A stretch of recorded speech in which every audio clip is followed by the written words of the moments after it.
नमस्कार दोस्तों, मैं आपका एक बार फिर से आनंद प्रकाश हमारे यूट्यूब चैनल फिज़िक्स टूल में अभिनंदन करता हूं, स्वागत करता हूं। और हम आशा करते हैं कि हमारे द्वारा जो वीडियो अपलोड किए जा रहे हैं वो आपको समझ में आ रहे होंगे और आप उनको देख भी अच्छी तरीके से रहे होंगे। और वही अपील मैं फिर से दोबारा करूंगा आपसे कि आप जो वीडियो अपलोड किए जा रहे हैं उन्हें पूरा देखें, स्टार्टिंग से लेकर के अंत तक देखें, बीच में न छोड़ें, स्किप न करें, उन्हें पूरा देखें ताकि आपको उस चीज़ का पूरा फ़ायदा मिल सके। और आपने इतने कम समय में हमें जो स्नेह दिया है उसके लिए मैं एक बार फिर से आपका और अभिभावकों का आभार प्रकट करूँगा कि उन्होंने जो स्नेह हमें इतने कम समय में दिया हमारे चैनल को, आपके अपने चैनल को, उसके लिए मैं धन्यवाद दूंगा। हमारे जो सब्सक्राइबर इतने कम समय में आपने इंक्रीज़ किए हैं उनके लिए तहे दिल से मैं आपका आभार प्रकट करता हूं। तो कल बच्चों हम लास्ट टाइम में अध्ययन कर रहे थे पीएच स्केल के दैनिक जीवन में उपयोग का, पीएच स्केल के दैनिक जीवन में उपयोग का। तो उनमें 5 टॉपिकों का आपने विस्तारित रूप से अध्ययन किया, आप देख पा रहे हो स्क्रीन पे, जिसमें 1 नंबर था उदर पेट में अम्लता। मैं थोड़ा रिपीट कर देता हूँ फास्टली जैसे हम हमेशा करते हैं ताकि आपको एक बार फिर से कड़ी लगातार जुड़ी रहे। इसको पढ़ने से पहले हमने एक एग्जाम्पल लिया था बच्चों पीएच स्केल को समझने का कि पीएच स्केल कैसे ज्ञात किया जाता है। ठीक है, तो ये एग्जाम्पल आप देख पा रहे हो। 1 विलियन में हाइड्रोजन आयन की सांद्रता 1 × 10⁻⁷ ग्राम मोल प्रति लीटर है। तो विलियन का पीएच मान ज्ञात करो। तो बड़ा इजी क्वेश्चन है। यदि आपको पीएच का सूत्र ध्यान में है तो आप पीएच मान आसानी से निकाल सकते हो। पीएच का फॉर्मूला है pH = -log/10H+। H+ यहाँ हाइड्रोजन आयनों की सांद्रता को व्यक्त कर रहा है। तो हमने इसको सोल्व किया। हम जानते हैं कि pH = -log10H+। यहाँ H+ के स्थान पर आप ये वैल्यू पुट करोगे 1 × 10⁻⁷, 1 × 10⁻⁷ ये वैल्यू रखोगे। और ये वैल्यू जैसे ही आप रखोगे तो हम इस क्वेश्चन को आसानी से सोल्व कर सकते हैं। आप देख पा रहे हो कि मैंने लिखा है, दिया हुआ है H+ का मान 1 × 10⁻⁷ ग्राम मोल प्रति लीटर। पीएच जो फॉर्मूला मैंने यहाँ अप्लाई कर दिया है -log10 1 × 10⁻⁷। आप जो ऊपर सूत्र देख रहे हो यहाँ ब्रैकेट के स्थान पर मैंने वैल्यू लगा दी है, जो ऊपर प्रश्न में दी गई है ना, वो मान मैंने 1 × 10⁻⁷ लगा दिया है। प्रश्न ये दोबारा भी बता देता हूँ ताकि जिनको नहीं समझ में आए, थोड़ा कोई कन्फ्यूजन रहा है, वो समझ में आ जाए, क्लियर हो जाए। आ रही होगी बात समझ में। अब देखो पीएच बराबर, आप देखो बच्चों इसको सरल करने का एक तरीका है कि ये जो पावर है -7 यहाँ लगी हुई है, ये पहले आ जाएंगी यहाँ पर, ये यहाँ आ जाएंगी। तो ये पूरी पावर -7 यहाँ आएगी, तो ये माइनस और ये माइनस क्या हो जाएगा बच्चों, प्लस हो जाएगा। क्या हो जाएगा, प्लस। तो यहाँ कोई संख्या नहीं है, 1 माना जाएगा, तो 1 को 7 से गुणा करेंगे, 7 हो गया। और log 10 का मान जब आधार 10 हो, ये बेस है, आधार 10 है इसका log का, तो उसका मान 1 होता है। कितना होता है, 1 होता है। तो पीएच का मान बच्चों कितना आ गया, 7। अब जो पैमाना मैंने आपको बताया था पीएच स्केल में कि यदि 0 से 7 तक मान हो तो विलयन अम्लीय होता है। कैसा होता है, अम्लीय। तो यदि मान लो आप सपोज करो कि यहाँ आंसर आ गया 3, उत्तर कितना आ जाता, 3 आ जाता, तो विलयन कैसा होता, यहाँ उदासीन के स्थान पर अम्लीय होता। या 4 आ गया, 5 आ गया, तो विलयन कैसा होता, अम्लीय। अब उत्तर आया अपना 7, तो 7 आंसर आया है, इसका मतलब विलयन कैसा होगा। देखो पीछे पेज बदल रहा हूं मैं, चेंज कर रहा हूं। इसमें देखो यहाँ डायग्राम में देखो, जब 7 आ रहा है तो वैल्यू है न्यूट्रल। वैल्यू क्या है इसकी, न्यूट्रल, मतलब उदासीन है। 7 पर क्या है, उदासीन। यही उत्तर 7 आया अपने, तो उदासीन है। यदि 7 से कम आ जाता 6, 5, 4, 3, 2, 1, तो मान कैसा होता, अम्लीय। और 7 से ऊपर आता 8, 9, 10, 11 जो भी है 14 के बीच में, तो मान कैसा होता उसका, क्षारीय। आगे ना बात समझ में। तो ऐसे अपने इस चीज को निकाला था। फिर दैनिक जीवन में पीएच का महत्व पढ़ा, पहला पॉइंट। उसमें सबसे पहले था बच्चों उदर या पेट में अम्लता। तो इसमें मैंने आपको बताया था कि अपने शरीर में जो जठर रस का निर्माण होता है, और जठर रस में HCl होता है। जठर रस में क्या होता है, HCl होता है। तो इसमें जठर रस में HCl होता है, इसमें इसकी अधिकता के कारण पेट में जलन और दर्द होता है। जब पेट में अपने जलन और दर्द होता है वो पेट में HCl की अधिकता के कारण होता है। इसके निवारण के लिए बच्चों MgOH की होल ट्वाइस मिल्क ऑफ मैग्नीशिया, जिसका दूसरा नाम है, इसका प्रयोग किया जाता है। और ये पेट में बढ़ी हुई अम्लता को क्या कर देता है, उदासीन कर देता है। ये था पहला पॉइंट। दूसरा था दंत क्षय, अर्थात हमारे मुख में जो pH का सामान्य मान है वो होता है 6.5। कितना होता है, 6.5 के लगभग होता है। और मुंह में जो बैक्टीरिया होते हैं वो अपशिष्ट भोजन से क्रिया करके अम्ल बनाते हैं, और यदि pH का मान 5.5 से कम हो तो दांतों का क्षय शुरू हो जाता है, यानी दांत कटने लगते हैं, घटने लगते हैं धीरे धीरे। अतः इसके निवारण के लिए क्षारीय विलयन काम में लेते हैं। कौन सा विलयन काम में लेते हैं, क्षारीय विलयन काम में आता है। ये था दूसरा दंत क्षय का। तीसरा फिर था कीटों का डंक। जैसे मैंने आपको बताया था, जैसे मधुमक्खी का डंक है या फिर मकोड़ा है, चिंटी है, इनमें अम्ल स्रावित होता है। जैसे चिंटी के डंक में फार्मिक अम्ल होता है। एक सारणी बताई थी मैंने चैप्टर की शुरुआत में, आपको ध्यान में होगा, अम्ल कौन कौन से किस में पाए जाते हैं, और जिससे जलन और दर्द होता है। इससे बचाव के लिए बच्चों क्षारीय लवण सोडियम हाइड्रोजन कार्बोनेट का उपयोग किया जाता है। ये हो गया तीसरा। चौथा अम्ल वर्षा।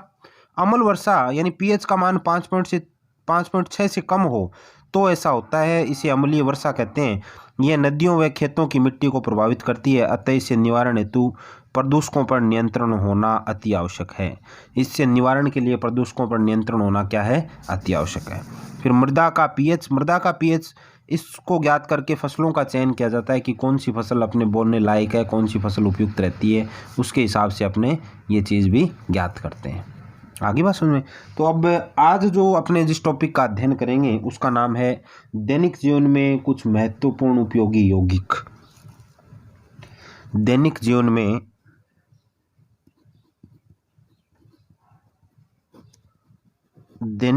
में महत्वपूर्ण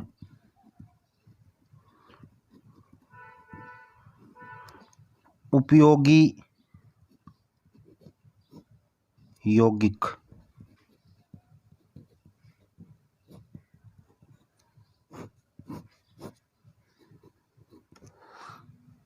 इससे अपने इस चीज़ को देखेंगे, दैनिक जीवन में महत्वपूर्ण उपयोगी यौगिक ये चीज़ है।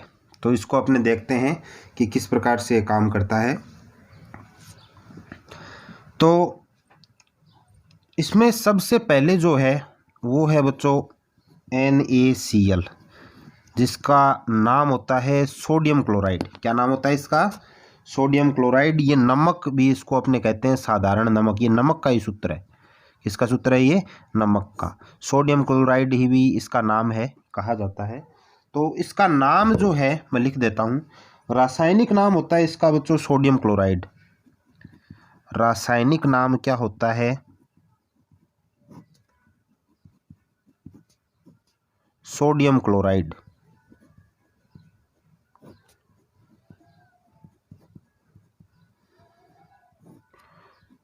साधारण नाम है नमक, यानी जो नमक अपने घरों में यूज लेते हैं ना बच्चों, वो यही है NaCl। साधारण नाम क्या है इसका, नमक। ठीक है। अब ये क्या चीज़ है, कैसे काम करता है, यह प्रबल अम्ल व प्रबल क्षार से बना एक लवण होता है। क्या चीज़ होती है ये, इसमें प्रबल अम्ल होता है, प्रबल अम्ल व प्रबल क्षार होता है। इसमें क्या होता है, प्रबल अम्ल व प्रबल क्षार पाया जाता है।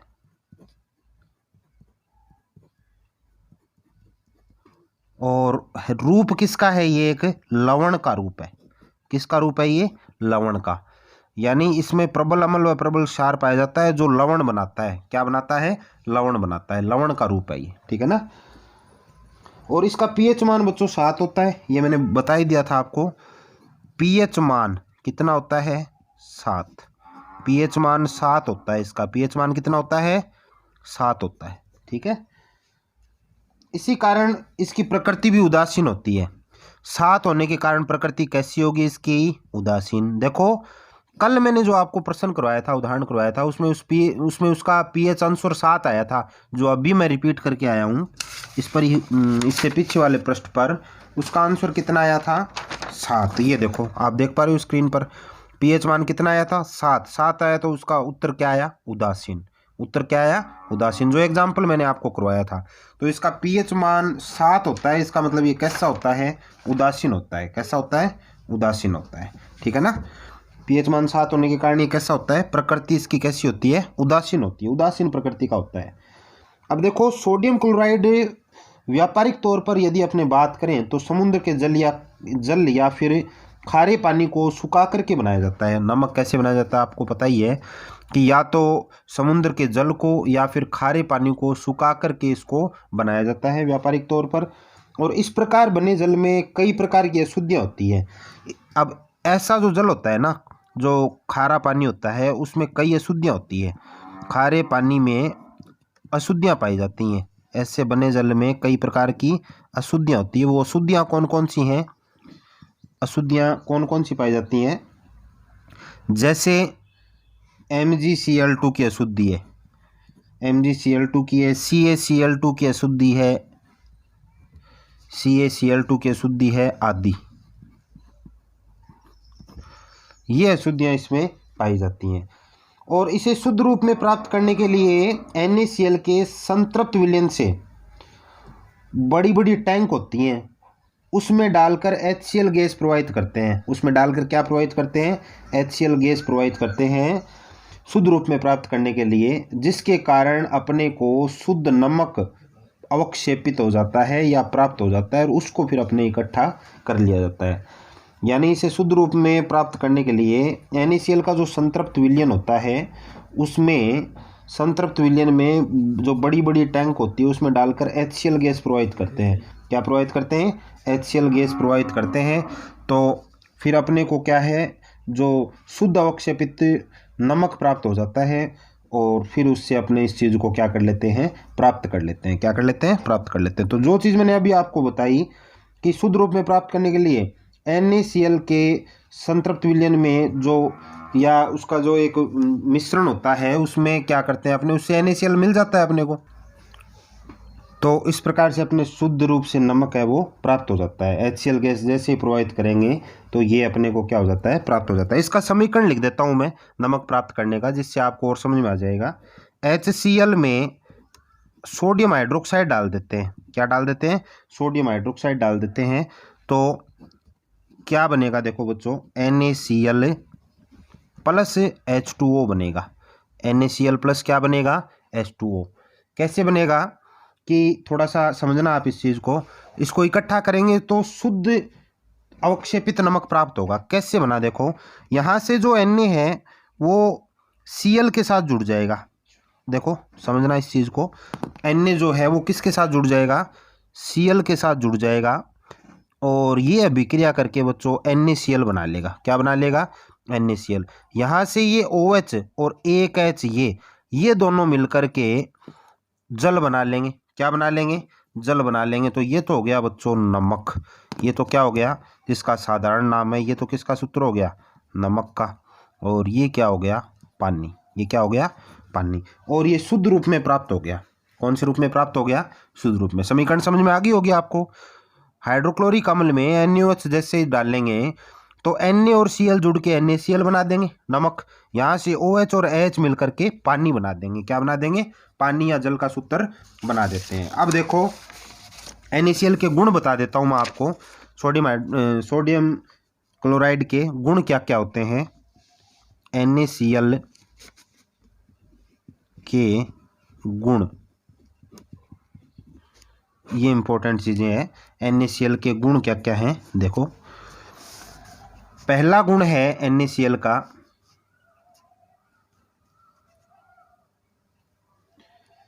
यह श्वेत रंग का ठोस पदार्थ होता है। पहला क्या है? यह श्वेत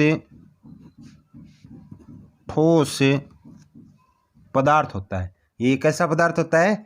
श्वेत ठोस पदार्थ होता है। श्वेत ठोस पदार्थ है। दूसरा देखो बच्चों, इसका गलनांक, इंपॉर्टेंट चीज, इसका गलनांक, रसायन विज्ञान में यही चीजें ज्यादा महत्वपूर्ण है। गलनांक क्या है, क्वथनांक क्या है, इसका हिमांक क्या है, ये चीज ज्यादा इंपॉर्टेंट है इसमें। इसका गलनांक 1081 के, 1081 के होता है। के का अर्थ है यहाँ केल्विन। के का अर्थ क्या है, केल्विन। ये तापमान को मापने की एक इकाई है। तापमान बच्चों 3 पैमानों पर मापा जाता है, फ़ारेनहाइट, सेल्सियस और केल्विन। तो यहाँ के क्या चीज़ है, केल्विन को बता रहा है। ये 1081 केल्विन होता है। आगे बात समझ में। तीसरा देखो, यह जल में बहुत ज़्यादा विलय होता है। यह जल में अत्यधिक विलय होता है। जल में क्या होता है, अत्यधिक विलय होता है। ठीक है। अगला, जलीय विलयन में आयनित हो जाता है। यह जलीय विलयन में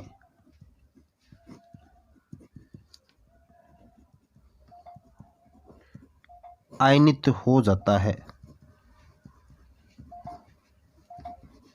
जलीय विलयन में क्या हो जाता है, आयनित हो जाता है। ये तो हो गए बच्चों इसके NaCl के गुण। अब देखो इसके उपयोग, NaCl के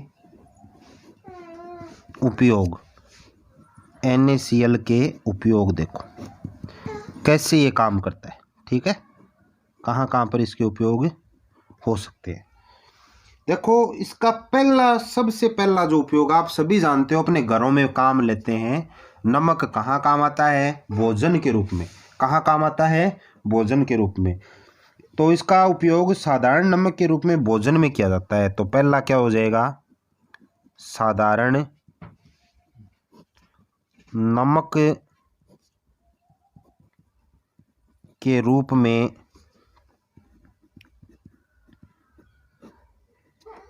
भोजन में किया जाता है। ठीक है। दूसरा, खाद्य परिरक्षण में, जैसे अचार वगैरह में आपको पता है, खाद्य परिरक्षण में ज़्यादा नमक आता है। अचार वगैरह में आपने देखा होगा, आता है ना, खराश ज़्यादा होता है उसमें, खारा होता है बिल्कुल, वो इसीलिए डाला जाता है, यानी वो खराब ना हो, सामग्री खराब ना हो, उससे बचाने के लिए ये डाला जाता है। ठीक है। अगला, हिमीकरण मिश्रण बनाने में, हिमीकरण मिश्रण बनाने में, ये चीज समझ गए क्या होती है, हिमीकरण मिश्रण बनाने में क्या होती है, बात आ गई समझ में।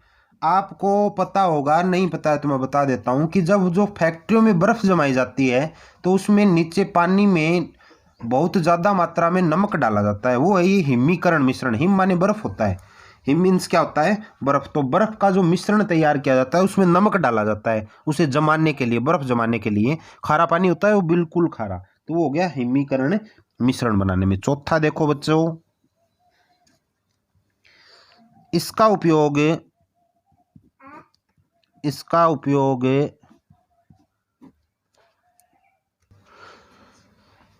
NaOH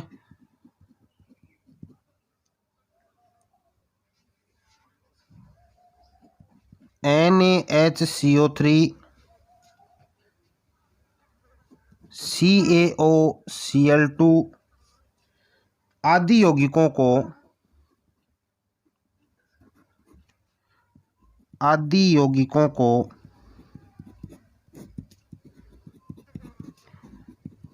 बनाने में होता है। आदि यौगिकों को बनाने में होता है। और ये बनाए जाते हैं एक कच्चे पदार्थ के रूप में। किस रूप में बनाए जाते हैं ये, कच्चे पदार्थ के रूप में, कच्चे पदार्थ के रूप में।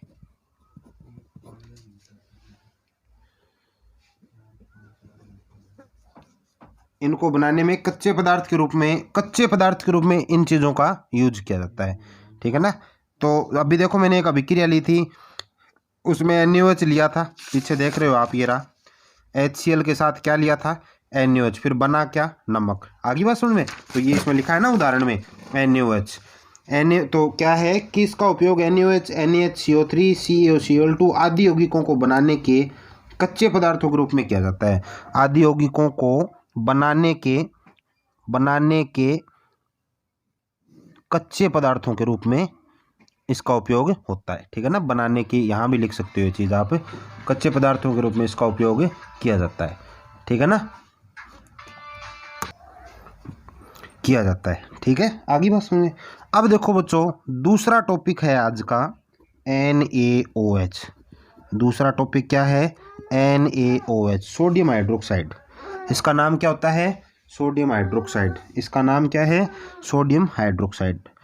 तो रासायनिक नाम है इसका,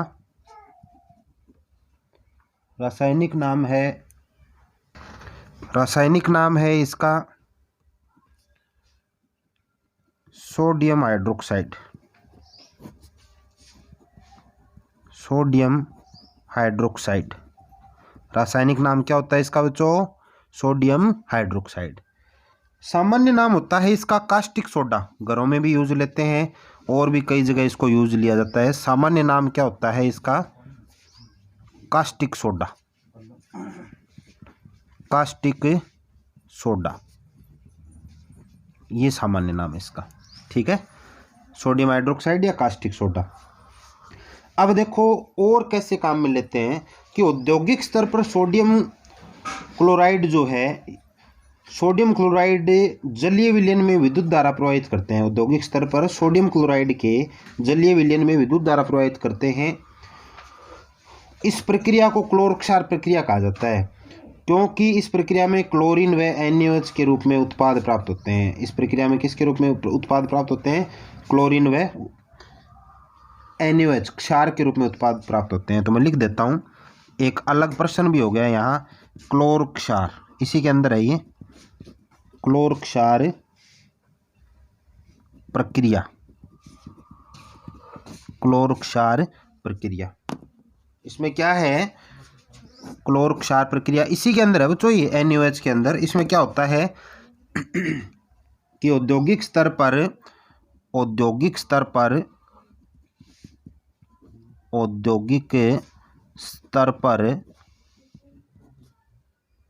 सोडियम क्लोराइड के जलीय विलयन में विद्युत धारा प्रवाहित की जाती है। सोडियम क्लोराइड जलीय विलयन में विद्युत धारा प्रवाहित करके किया जाता है। सोडियम क्लोराइड के जलीय विलयन में विद्युत धारा प्रवाहित करके किया जाता है। इस प्रक्रिया को क्लोरक्षार प्रक्रिया कहते हैं।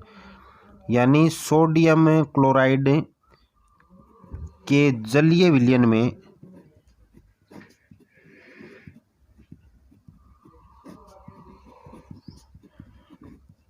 विद्युत धारा प्रवाहित करके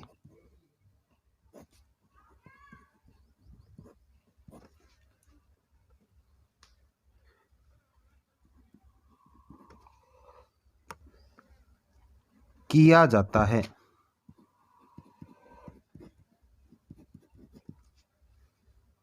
प्रवाहित करके किया जाता है।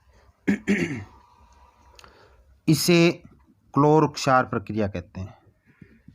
इसे क्या कहते हैं, क्लोरक्षार प्रक्रिया।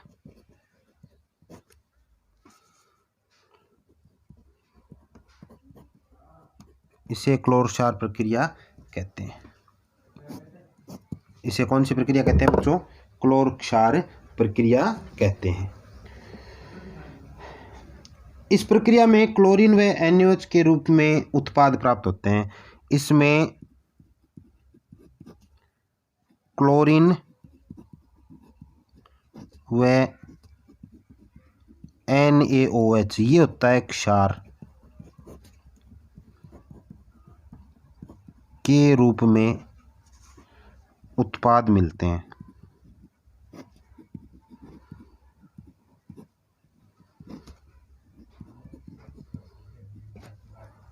उत्पाद मिलते हैं।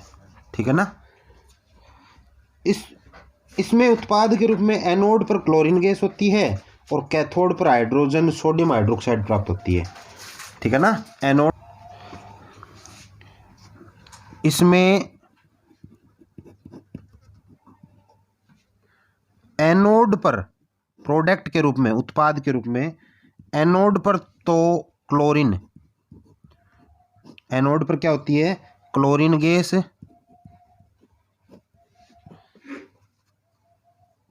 व कैथोड पर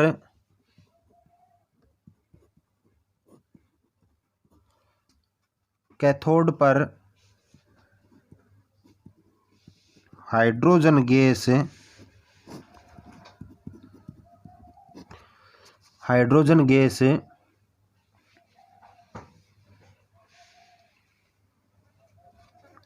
व NaOH यानी सोडियम हाइड्रोक्साइड प्राप्त होता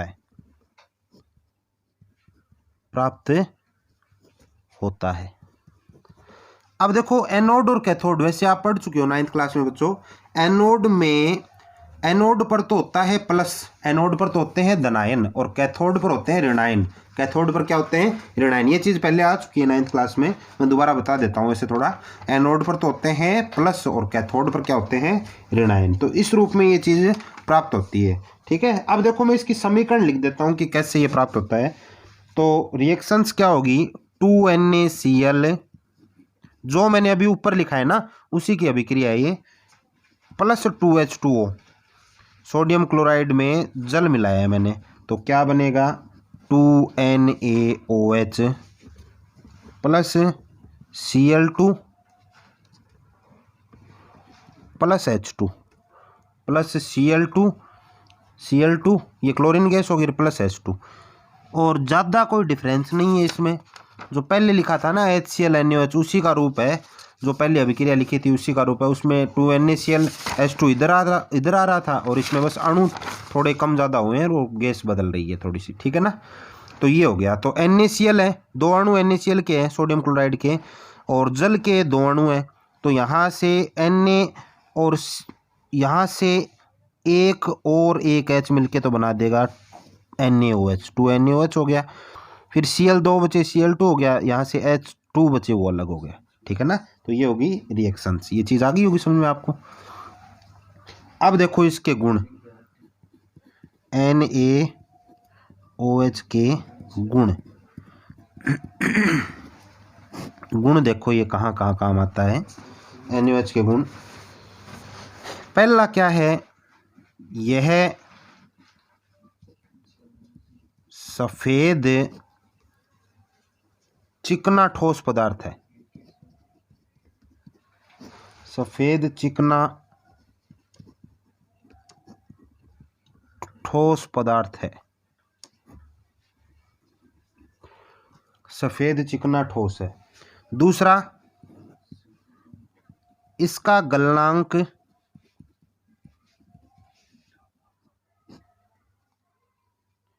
591 केल्विन होता है। 591 ये 591 के केल्विन होता है। ठीक है। अगला, जल में तेजी से विलय हो जाता है, अर्थात अधिक घुलनशील। विलय होना मतलब ज़्यादा घुलनशील, अधिक घुलनशील है। ठीक है।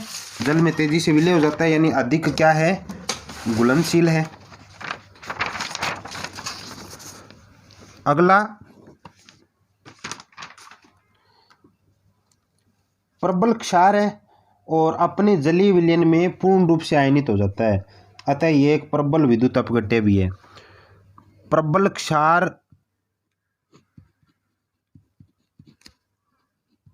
होने के कारण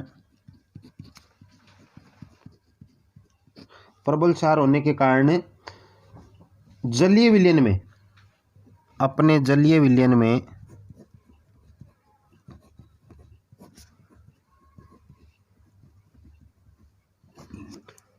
अपने जलीय विलयन में पूर्णतः आयनित हो जाता है।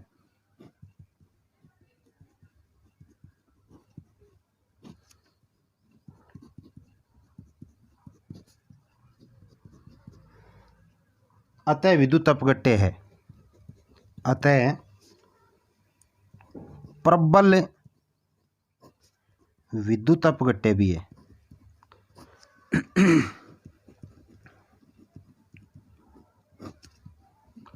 प्रबल विद्युत अपघट्य होता है। अगला देखो बच्चों, इसके क्रिस्टल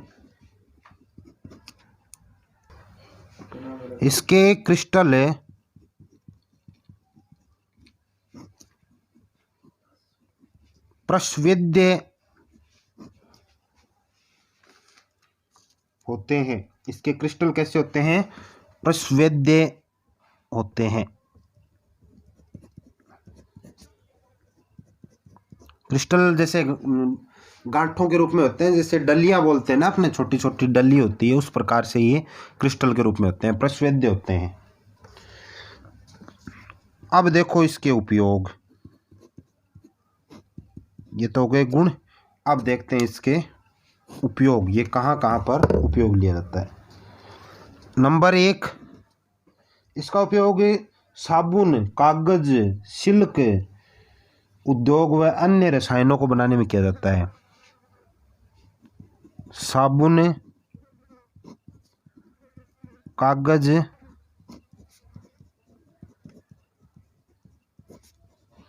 सिल्क उद्योग व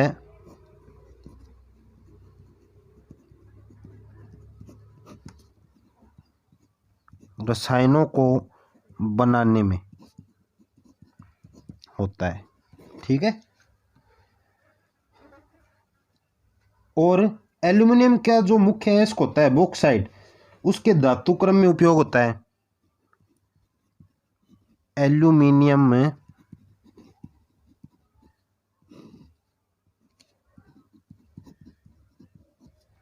के अयस्क बॉक्साइट के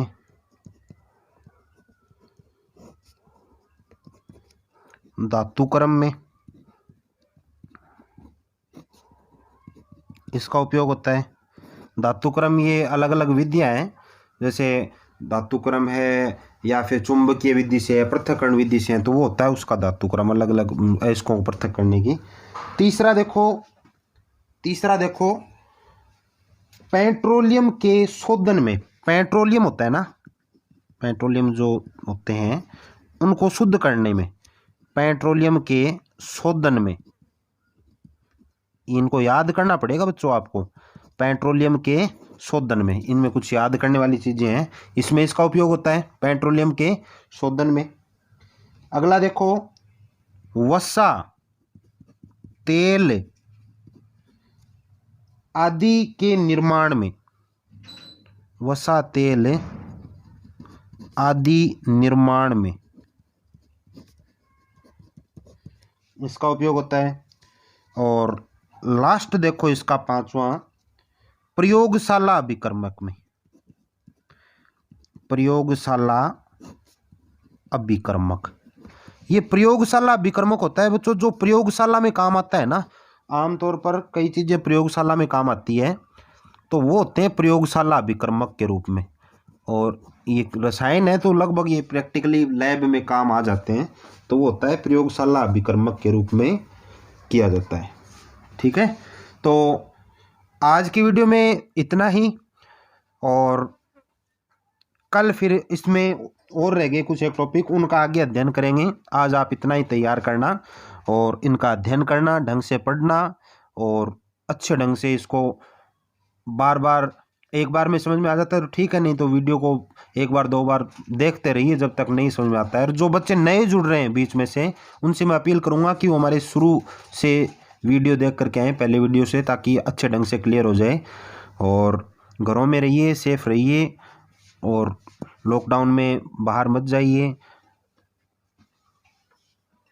और अध्ययन करते रहिए, ताकि हम जो मेहनत आपके लिए कर रहे हैं वो रंग लाए, आपको भी फ़ायदा हो उस चीज़ का।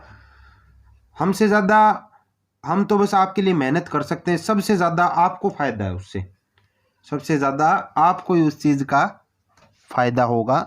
हमारी मेहनत का परिणाम तब भी आएगा जब आप उसको अच्छे ढंग से पढ़ाई करोगे, पढ़ोगे, घर पर रह कर के समझोगे, तभी उस चीज़ का परिणाम आएगा। तो वीडियो देखते रहिए और घरों में रहिए और अपने दोस्तों और मित्रों को शेयर कीजिए ज़्यादा से ज़्यादा और चैनल सब्सक्राइब करवाइए। धन्यवाद। जय हिंद, जय भारत।